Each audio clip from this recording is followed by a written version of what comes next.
Mga master, welcome to my vlog. So, meron tayo ditong i-review na power tools, bagong laruan para kay Toyota Wigo 2024. Sa itong impact wrench. Buksan natin. So, ang pangalan pala nitong tools na to ay Tanzu. China na China. Made in China. Hindi siya yung buksan natin kung ano yung nasa box. So, yan. So, meron kasama ito yung mismong unit. Tanzu. Up.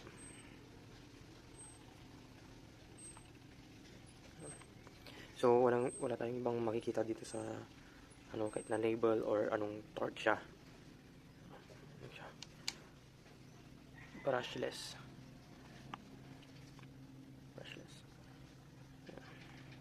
Yan. Ito yung unit. So, para makita natin lahat. Yan. So, ito yun. Mabigat siya. Quality yung build. Rubber. Plastic.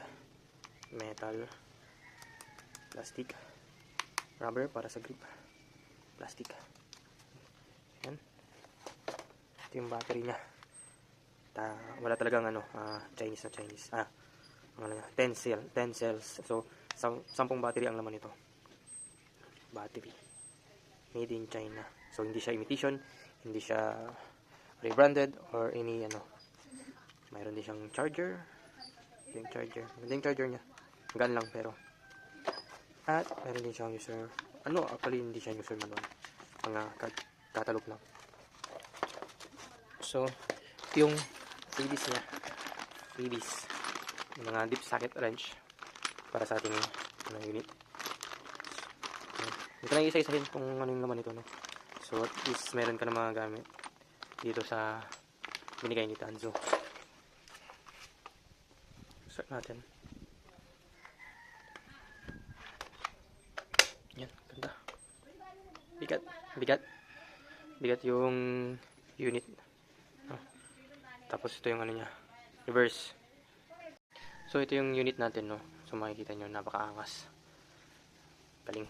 Ang saya magkaroon ng ganitong tools sa ating sasakyan or para sa mga pagbaklas ng mga kung ano-ano sa ating mga sasakyan or motor. To. So, itong nabili nating unit pala ay yung 330 Newton meter. So, ito yun. Kita natin dito sa catalog. Yung 330 Newton. Ito siya. 330 Newton.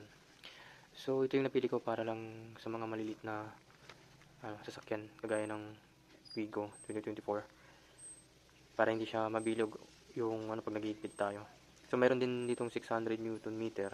Ito. At yung 800 Newton meter at 1000. So, itong mga to, malalakas na to. Sobrang lakas na. So, bakit Tanzu yung napili ko, no? Si Tanzu kasi doon sa, sa page niya, sa Shopee or sa Lazada, totoo yung hindi siya nag-i-exage ng specs.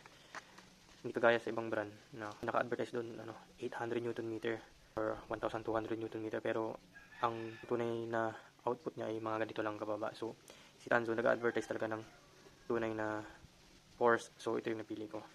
So, I think honest yung seller at yung brand na ito. So, ito yung napili ko para talaga namang tunay yung mga advertisements niya. Hindi siya nag-i-exage para lang yun ang mapili mo. So yun. Ito yung 330 Nm. Mamaya subukan natin sa ating sasakyan.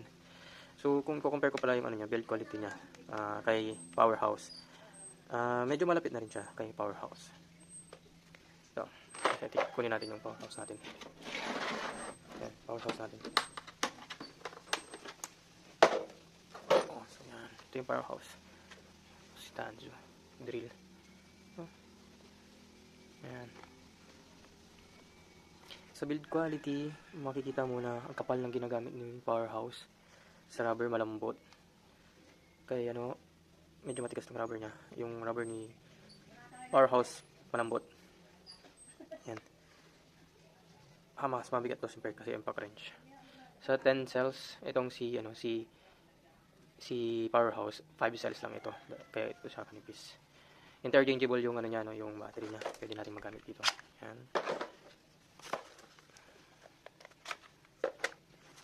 pwede rin siya magamit. Yan. Yan. Yan. Pwede magamit basta 20 volts. So yun. Yun lang yung comparison niya. Small comparison lang.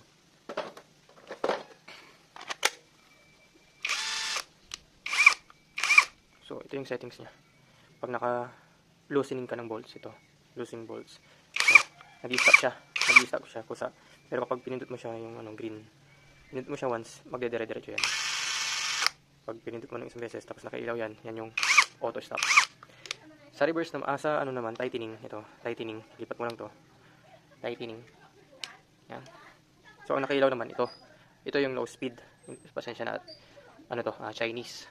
Pero, makikita mo naman sa performance niya, no? Once na pinindot mo siya, lang siya, mabagal. Pero pindutin mo ito, yan, mabilis siya. So, doon tayo muna sa low speed. Para hindi agad mabilog yung ating mga kung ano-anong hinihigpitan na maliliit na mga bagay kagaya ng CVT or CVT ng motor or ng gulong. Dahil ang tightening torque ng gulong ni Wigo ay nasa 103 Nm based sa manual niya, no. So yun. Ito yung battery indicator naman niya. So 10 cells, I think to. So ito yung short review natin. Tara, subukan natin sa ating Toyota Wigo. So guys, nasa likurang bahagi tayo ng ating sasakyan Toyota Wigo. Check natin muna yung torque ng mga nuts. So isa-set natin yung torque natin sa 103 Nm. So yan. Kita nyo ba? Set natin siya from, ito kasi 98, kung saan tinuro ng 0. Yan. 98. Then plus tayo ng 3. Plus tayo ng hanggang maabot natin yung 103 Nm. Yan. 99, 100, 101, 102, and 103. So yan. So 103. Yan na yung natin, Newton meter. So ikitan muna natin yung natin.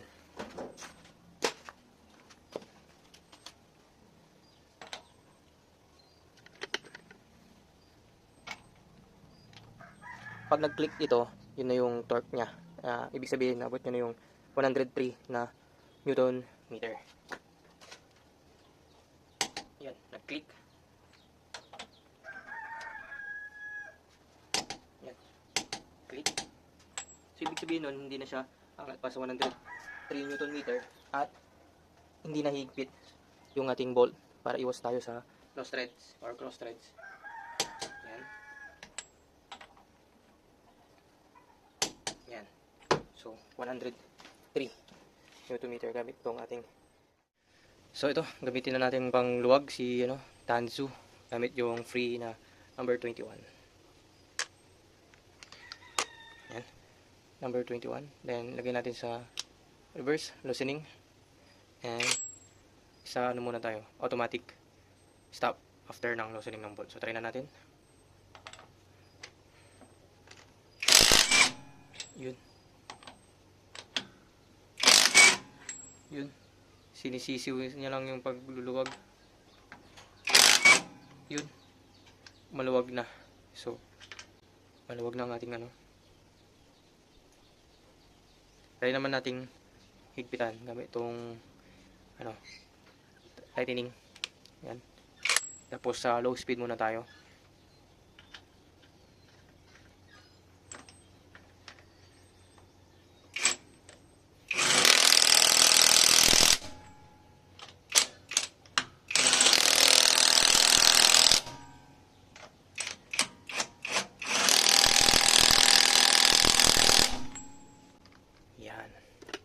Gamit si Tanzu.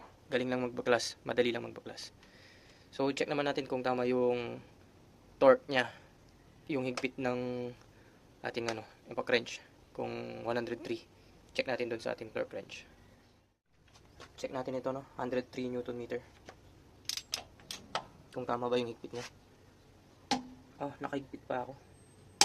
Yun, nag-click. Yan, nag-click. 103. Check natin dito.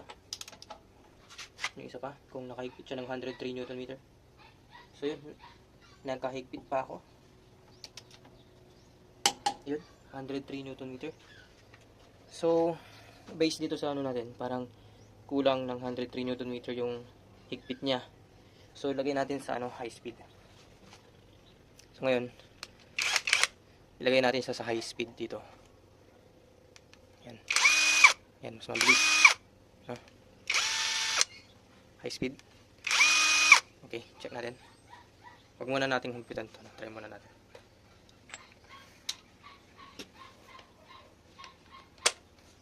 Dito sa last na higpitan niya. Yan. Check natin yun kung 103 Newton meter yun.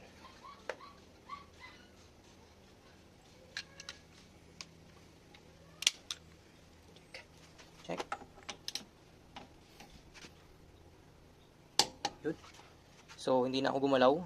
Hindi na nag-adjust, pero narinig nyo na yung click ng 103 Newton meter. So, yun yung 103 Newton meter. Yan.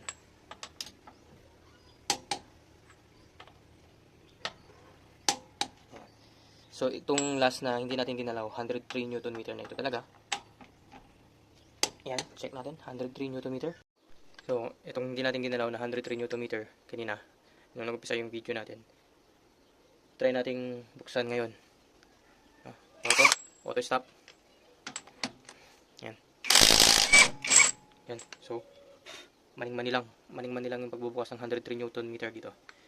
So, yun. Try nating higpitan ulit. Yan. Higpitan naman natin sa low speed ulit, no? Confirm lang natin. Low speed. Higpit.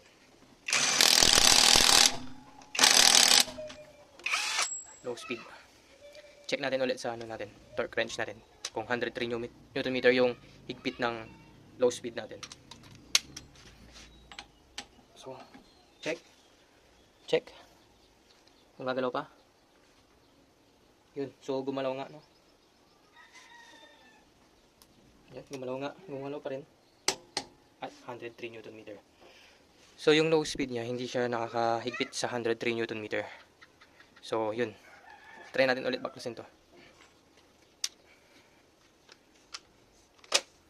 So, yan. First, auto stop.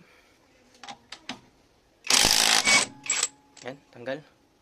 Ngayon, ipitan naman natin siya sa high speed. Ipitan natin siya sa high speed. High speed, lagay natin. High speed. Yan. High speed. Check natin kung yung high speed ay naka 103 Newton meter. So, check kung gagalaw. At 103 Newton meter yung ating high speed nga. Tama nga naman. So, may napansin ko lang, no, mga master.